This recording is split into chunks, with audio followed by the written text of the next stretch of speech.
Don't forget subscribe this video. Press this bell icon. Thank you. Welcome. एक बार फिर से आप सभी कृषि योद्धाओं का स्वागत है आपके अपने YouTube channel Rajasthan GK agri point पर। तो दोस्तों, अगर आप चैनल पर पहली बार आए हैं तो चैनल को सब्सक्राइब जरूर कर लीजिएगा और बेल आइकन, ताकि इसी प्रकार की राजस्थान जीके एवं एग्रीकल्चर से रिलेटेड वीडियो आपको सबसे पहले मिलती रहे। तो दोस्तों, आज बिना टाइम वेस्ट किए हम पहले क्वेश्चन की तरफ जाते हैं। पिछले वाली अगर वीडियो आपने नहीं देखी है तो उसका लिंक मैंने डिस्क्रिप्शन के अंदर डाल दिया है, वो भी जाकर आप देख लीजिएगा। राजस्थान से रिलेटेड जो महत्वपूर्ण क्वेश्चन है उनके ऊपर वो वीडियो बनी हुई है, तो वो भी जाकर आप देख लीजिएगा।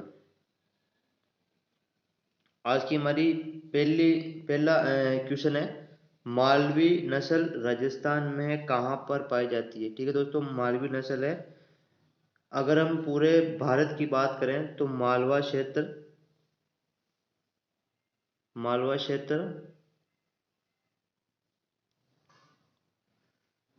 एमपी के अंदर पाई जाती है। ठीक है, मालवा क्षेत्र एमपी में पूरे भारत की बात करें, लेकिन यहाँ पर आया है क्वेश्चन कि राजस्थान के अंदर मालवी नस्ल कहाँ पर पाई जाती है। ऑप्शन में बांसवाड़ा, डूंगरपुर, उदयपुर, चित्तौड़गढ़, बांसवाड़ा, अजमेर, सवाई माधोपुर। तो दोस्तों, इन सभी ऑप्शनों में से चित्तौड़गढ़, बांसवाड़ा हमारा राइट ऑप्शन आंसर है। ठीक है, मालवी नस्ल राजस्थान में चित्तौड़गढ़, बांसवाड़ा के अंदर पाई जाती है। अगला अपना नेक्स्ट क्वेश्चन है। ठीक है, सीओबी परीक्षण कब करते हैं। तो ऑप्शन के अंदर है दूध में वसा का पता लगाने के लिए, दूध में खीस का पता लगाने के लिए, दूध में पानी का पता लगाने के लिए, इनमें से कोई नहीं। तो दोस्तों, इन सभी ऑप्शन में से हमारा राइट आंसर है दूध में खीस का पता लगाने के लिए सीओबी परीक्षण करते हैं। ठीक है, दूध में खीस का पता लगाने के लिए सीओबी परीक्षण करते हैं। ठीक है, और खीस का अगर उपयोग हम की बात करें तो खीस उनके अंदर रेचक के रूप में प्रयोग किसका करते हैं। ठीक है, कराने के लिए इसका प्रयोग करते हैं रेचक के रूप में। ठीक है दोस्तों, खीस का प्रयोग।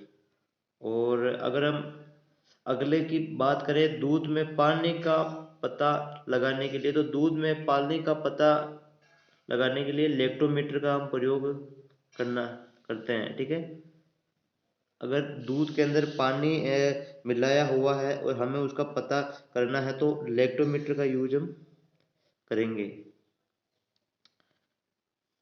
ठीक है दोस्तों, ये क्वेश्चन हमारा यहाँ पर कंप्लीट होता है। अगला अपना नेक्स्ट क्वेश्चन है, थैलेना रोग से प्रभावित दूध का पीएच मान कितना होता है। ठीक है, पशु को अगर थैलेना रोग हो रखा है, ठीक है, पशु अगर थैलेना रोग से ग्रसित है और उस पशु का दूध का पीएच मान है, ठीक है, पीएच मान है वो कितना होगा। तो ऑप्शन है 6.7, 5.2, 6.5, 3.4। तो दोस्तों, इन सभी ऑप्शनों में से हमारा राइट ऑप्शन है 6.5। ठीक है, 6.5 उसका पीएच मान होगा।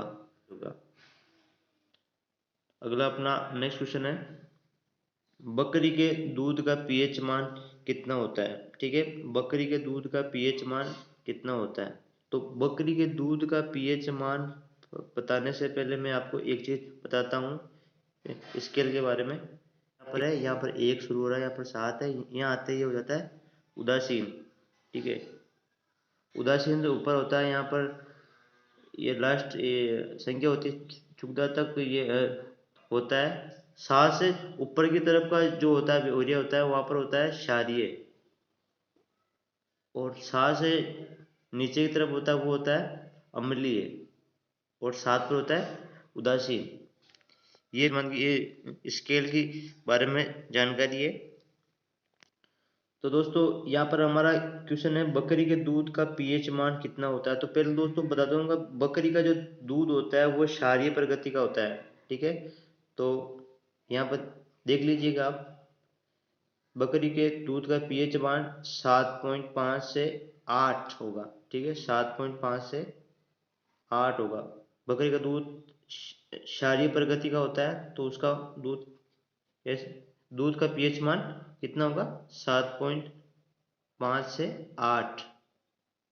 ठीक है दोस्तों, ये क्वेश्चन अपना क्लियर। नेक्स्ट क्वेश्चन पर हम चलते हैं। अंडे का कवच किसका बना होता है? ठीक है दोस्तों, अंडा होता है, उसके ऊपर की तरफ जो सफेद बना होता है। ठीक है, ये क्वेश्चन है। तो फर्स्ट ऑप्शन है calcium sulphur zinc calcium carbonate. तो दोस्तों इन सभी ऑप्शनों में से हमारा राइट आंसर है कैल्शियम कार्बोनेट, CaCO3। ठीक है, CaCO3 जो अंडे का कवच है वो 95% कैल्शियम कार्बोनेट का बना होता है। ठीक ठीक है दोस्तों, अगला अपना नेक्स्ट क्वेश्चन है थैलेना रोग के लिए कौन सा टेस्ट करते हैं? ठीक है, जब पशु अगर थैलेना रोग से ग्रसित हो गया है तो उसके लिए उसका रोग का पता लगाने के लिए कौन सा टेस्ट करते हैं? फर्स्ट ऑप्शन है अपकेंद्रीय test, strip test, strip cup test. तो और फर्स्ट एंड सेकंड, तो इनमें से इन सभी ऑप्शनों में से राइट आंसर है स्ट्रिप कप टेस्ट। ठीक है, टेस्ट का हम प्रयोग करते हैं। अगला अपना नेक्स्ट क्वेश्चन है मुर्गियों में कैल्शियम की कमी दूर करने के लिए क्या खिलाते हैं? ठीक है, अगर मुर्गी के अंदर कैल्शियम की कमी हो गई है, ठीक है, मुर्गी के अंदर कैल्शियम की कमी अगर हो गई है तो उस कमी को दूर करने के लिए किस चीज का मुर्गी को सेवन कराना चाहिए? तो फर्स्ट ऑप्शन संगमरमर, जिप्सम के और एगार एगार। तो दोस्तों इन सभी ऑप्शनों में से हमारा राइट आंसर है संगमरमर के टुकड़े। ठीक है, मुर्गियों के अंदर कैल्शियम की कमी को दूर करने के लिए संगमरमर के टुकड़े खिलाए जाते हैं। और अगर हम इनमें से जिप्सम की बात करें, ठीक है दोस्तों, देखो ये चार जो ऑप्शन है इन इन सभी के बारे में हम बात करते हैं। वैसे फर्स्ट ऑप्शन है कैल्शियम कार्बोनेट, जो अंडे का कवच होता है वो कैल्शियम कार्बोनेट का बना होता है। ठीक है, 95%। फर्स्ट क्वेश्चन यहाँ पर हो गया कंप्लीट। सेकंड ऑप्शन है संगमरमर के टुकड़े। तो मुर्गियों के अंदर कैल्शियम की कमी को दूर करने के लिए संगमरमर के टुकड़े ले जाते हैं। ठीक है, मुर्गियों में कैल्शियम की कमी दूर करने के लिए, मुर्गियों में कैल्शियम की कमी को दूर करने के लिए। ठीक है, अगला वाला है जिप्सम। जिप्सम का प्रयोग हम कहाँ पर करते हैं? अगर कोई लवणीय भूमि है तो उसकी लवणता को कम करने के लिए जिप्सम का हम प्रयोग करते हैं। लास्ट वाला है एगार एगार, एगार लेब के अंदर करते हैं। अगला अपना नेक्स्ट क्वेश्चन है अंडे पर छिद्र कितने होते हैं? ठीक है, फर्स्ट ऑप्शन है 400 से 500, 100 से 150, 600 से 800, 300 से 350। तो दोस्तों इन सभी ऑप्शनों में से हमारा राइट आंसर है 600 से 800। ठीक है, 600 से 800। अंडे के ऊपर, ऐसे अंडे के ऊपर छोटे छोटे अंडे के ऊपर छोटे छोटे छिद्र होते हैं। 600 से 800 के आसपास अंडे के ऊपर छिद्र होते हैं। ठीक है, 600 से 800 के आसपास अंडे पर छिद्र होते हैं। ओके दोस्तों, अगला अपना नेक्स्ट क्वेश्चन है दूध में खिस की अधिकता पर क्या होता है? दूध में खिस की अधिकता पर क्या होता है? लैक्टोज की मात्रा बढ़ जाती है, लैक्टोज की मात्रा कम हो जाती है, क्षारीय हो जाता है, अम्लीय हो जाता है। तो दोस्तों इन सभी ऑप्शनों में से हमारा राइट आंसर है लैक्टोज की मात्रा कम हो जाती है। ठीक है, लैक्टोज की मात्रा कम हो जाती है। अगला अपना नेक्स्ट क्वेश्चन है खीस में सर्वाधिक कौन सा विटामिन पाया जाता है? ठीक है, तो खीस जो होता है, ठीक है, उसमें कौन सा विटामिन सर्वाधिक पाया जाता है? तो पहले मैं आपको बता देता हूँ कि जो खीस का प्रयोग है, खिस का प्रयोग रेचक के रूप के अंदर जो पशु के बछड़ा होता है उसको रेचक के रूप में वो लेता है ताकि उसका पेट साफ हो जाए। ठीक है, रेचक के रूप में वो खिस का प्रयोग करता है बछड़ा। तो उसके अंदर खिस के अंदर कौन सा विटामिन पाया जाता है, ये हमारा क्वेश्चन है। तो पहला ऑप्शन है विटामिन ए, दूसरा है vitamin B, D, A M B. तो इन सभी ऑप्शनों में से हमारा राइट आंसर है विटामिन ए। ठीक है, किसके अंदर विटामिन ए सर्वाधिक रूप में पाया जाता है। ठीक है दोस्तों, अगला अपना नेक्स्ट क्वेश्चन है, जाफराबादी भैंस को किस नाम से जाना जाता है। ठीक है, जाफराबादी भैंस को किस नाम से जाना जाता है। तो फर्स्ट ऑप्शन है हमारा सांगानेरी, सेकंड है कल्याणी, मिनी एलिफेंट, इनमें से कोई नहीं। तो दोस्तों इन सभी ऑप्शनों में से हमारा राइट आंसर है मिनी एलिफेंट। ठीक है, जाफराबादी को मिनी एलिफेंट के नाम से भी जाना जाता है। ठीक है दोस्तों, अगला अपना नेक्स्ट क्वेश्चन है, यदि दूध से क्रीम निकाल ली जाए तो दूध का आपेक्षिक घनत्व में क्या बदलाव आता है। ठीक है, अगर कोई दूध है, दूध में से अगर क्रीम को अगर हम बाहर की तरफ निकाल लें तो दूध का आपेक्षिक घनत्व में क्या बदलाव होगा। ठीक है, आपेक्षिक घनत्व कम हो जाता है, आपेक्षिक घनत्व में कोई बदलाव नहीं होता है, आपेक्षिक घनत्व बढ़ जाता है, इनमें से कोई नहीं। तो दोस्तों इन सभी ऑप्शन में से हमारा राइट ऑप्शन है आपेक्षिक घनत्व बढ़ जाता है। ठीक है, अगला अपना नेक्स्ट क्वेश्चन है,